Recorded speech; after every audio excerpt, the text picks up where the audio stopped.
जिनकी ऐतिहासिक भूमि पर सबसे पहले मैं अपने संत महात्माओं के चरणों में नमन करता हूं, जिनका सदैव आशीर्वाद हमारे साथ रहा है।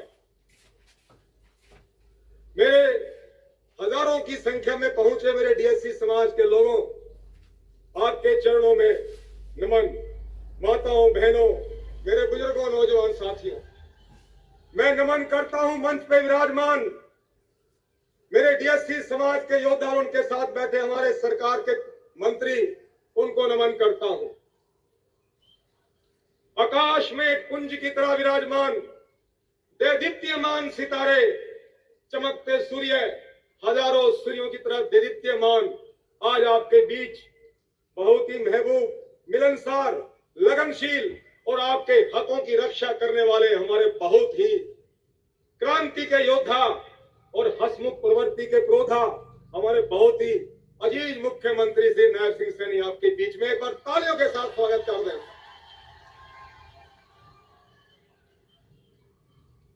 ये वो मुख्यमंत्री है जिन्होंने कुछ नहीं देखा, क्योंकि इलेक्शन एक इतना गंभीर विषय होता है कि थोड़ा सा भी इंसान चूक जाए तो 5 साल पिछड़ जाता है। लेकिन इनको इतना विश्वास था, संत महापुरुषों के आशीर्वाद पे विश्वास था, उस परमपिता परमेश्वर के विश्वास था और आपकी ताकत और शक्ति पे विश्वास था कि इन्होंने सबसे पहले इलेक्शन से पहले बोल दिया था हमें कि स्वदेश कबीर जी, मैं आपके महापुरुषों की सौगंध खा के कहता हूं, सरकार बनते ही पहली कलम से डीएससी बहाल कर दूंगा। एक बार तालियों के साथ इनका स्वागत कर। और एक हमारे आज के इस समारोह के कर्णधार जो अध्यक्षता कर रहे हैं, हिंदुस्तान की राजनीति के चमकते सितारे और डीएससी समाज के हमने जिनको पूरे हिंदुस्तान का नेता मान लिया है, हमारे माननीय कृष्ण बेदी, एक बार तालियों के साथ इनका स्वागत कर दें। आपने विधानसभा में देखा क्या बब्बर शेर की तरह ये धाड़े और आपके हकों के लिए, आपके हकूक के लिए अपने मंत्री पद की परवाह न करते हुए आपके लिए आवाज उठा दी। जैसे बाबा साहब डॉक्टर भीमराव अम्बेडकर ने संसद में आवाज उठाई थी जब हिंदुस्तान का संविधान लिखा था और लिख दिया था कि this democracy does not guarantee equality of condition, it only guarantee equality opportunity, and as so for this opportunity is concerned, that must be provided to each and every person of the society who is sitting last corner. अंतिम छोर पे बैठे हुए व्यक्ति को भी आरक्षण का लाभ मिलना चाहिए। और वही बात भारतीय जनता पार्टी ने बोल दी कि भारतीय जनता पार्टी अंत्योदय सिद्धांत पे विश्वास करती है। अनुसूचित जातियों में जो जातियां आरक्षण के लाभ से वंचित रह गई या पिछड़ गई, उनको उनका अधिकार देंगे। और मैं आपको याद दिलाना चाहता हूं, इसी ऐतिहासिक भूमि पर हमारे हजारों लोगों ने धरना, जुलूस, प्रदर्शन, आमरण, पदयात्राएं, जेल यात्राएं की। और भूपेंद्र हुड्डा, आज देख ले, जिस डीएससी समाज को तूने धूल समझ करके लात मारी थी, उसी डीएससी समाज ने आपकी आंखों में घुस करके आपको अंधा कर दिया। और इसी मंच पर हमने कहा था कि हम है भूपेंद्र हुड्डा, तुझे श्राप देते हैं, तू जन्म जन्म तक मुख्यमंत्री नहीं बन पाएगा। इसी महत्वपूर्ण ने कहा था। और मुख्यमंत्री जी जो आज विपक्ष में बोल रहे हैं लोग, मायावती बोल रही है, अब मायावती को भी हम आज इसी मंच के माध्यम से उस परमात्मा को साक्षी मान करके श्राप देते हैं, वो जन्म जन्म तक दोबारा हिंदुस्तान की कभी मुख्यमंत्री तो क्या, वो सांसद एमएलए भी नहीं बन सकती, क्योंकि बनाने वाले तो हम हैं, हमने बनाया था उनको।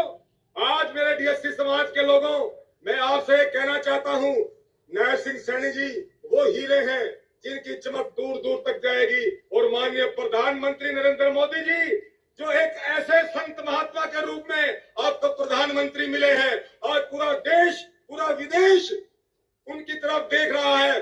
जब विदेश के लोग आज शांति भाईचारा चाहते हैं तो भारतवर्ष की तरफ देख रहे हैं। और मैं ज्यादा न बोलता हूं, क्योंकि मुख्यमंत्री ने मुझे कहा कि 2 मिनट आज स्वामी जी बोले, तो मैं उनके समय में से बोल रहा हूं। और मैं आपसे कहना चाहता हूं, समाज के लोगों, एक रहिए। और ये डीएससी समाज यदि एक रहा तो हिंदुस्तान की कोई ताकत नहीं है जो आपको पछाड़ सके।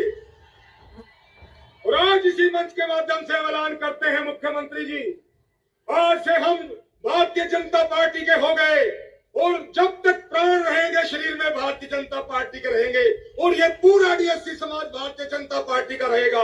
एक बार खड़े होकर के आश्वासन दे मुख्यमंत्री को कि हम आपके हो गए मुख्यमंत्री, आज के बाद एक एक वोट आपकी होगी, हम आपके हो गए। तब ये सकूरा इस इंसान ने हमारे लिए वो काम कर दिया है जो युगों युगों तक को नहीं कर पाएगा। और दो शब्द बोल करके अपना स्थान ग्रहण करूंगा। माननीय नरेंद्र मोदी जी ने कहा था, जब वो देश विदेश में जाते हैं हमारे महापुरुषों का गुणगान करते हैं, और उन्होंने कहा था कि ये भारतवर्ष साधु सन्यासी और ऋषि मुनियों का देश है।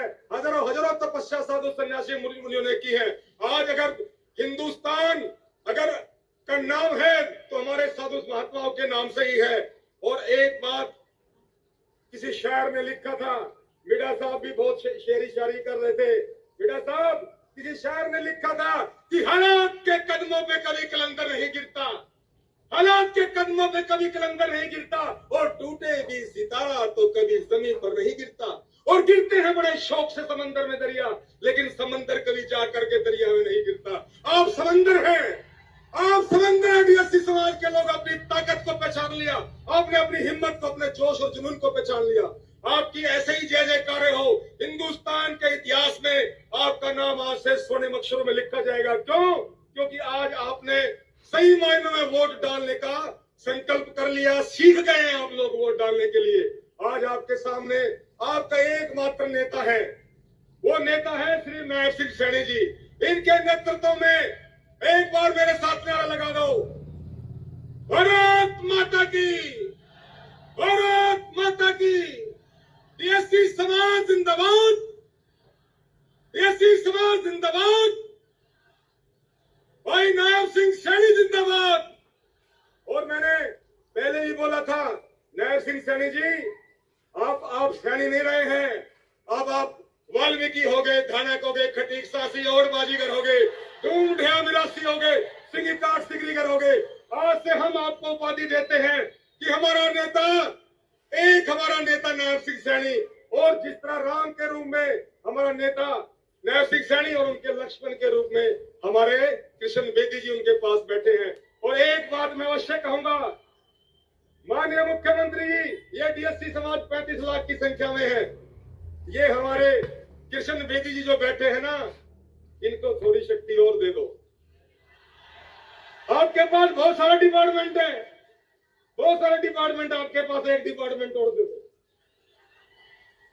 क्योंकि इतनी बड़ी संख्या को इन्होंने संभालना है।